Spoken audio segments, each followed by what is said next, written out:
Related po kasi ano naman si nanay, okay, open naman si nanay. So, okay lang itong itanong. Related po, Nay, sa Franjoy. Franjoy, ano pong masasabi mo po, Nay? Sa Franjoy naman, wala naman akong masabi. Basta ang ano ko pa lang din, yung decision ni Kalinga Prab.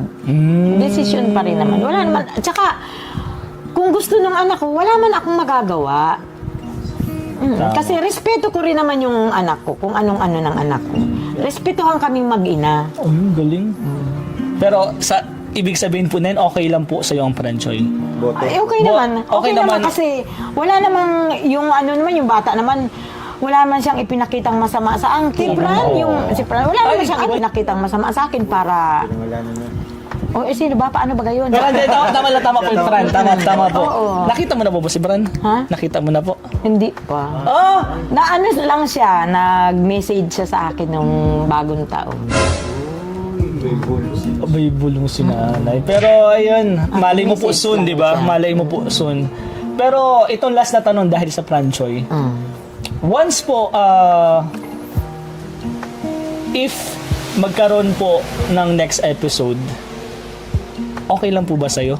And willing ka po bang makasama dun sa vlog na yun?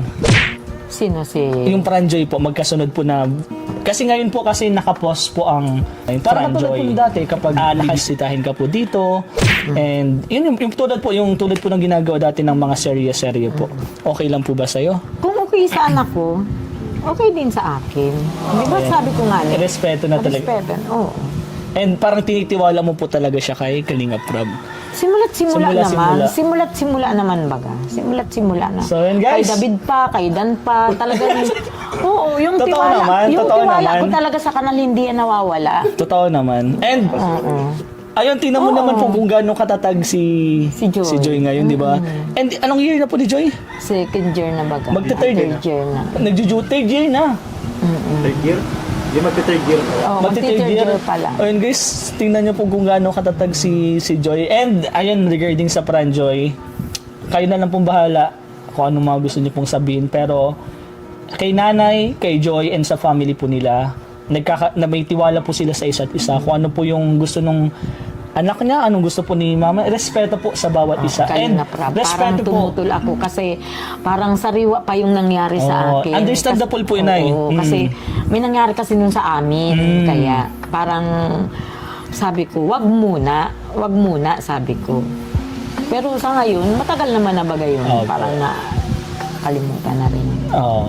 Madami na din po kasi nangyari. Pero thank you so much po, Nay, sa pagpapasok mo po sa amin dito sa bahay nyo, and pagpa-unlock po na ma-interview ka po. Maraming salamat. Sa inyo. Kayo na ang bahala dun sa anak ko. Talagang makulit ba gayon? Oo, sobrang kulit po ni Joy. Grabe yun si Joy. And guys, may ano pa? Hindi pa nabubuksan. Ay, ito pa. Buksan na natin ito, Nay. Pero Nay, thank you so much po sa mga pagsagot sa mga katanungan po natin.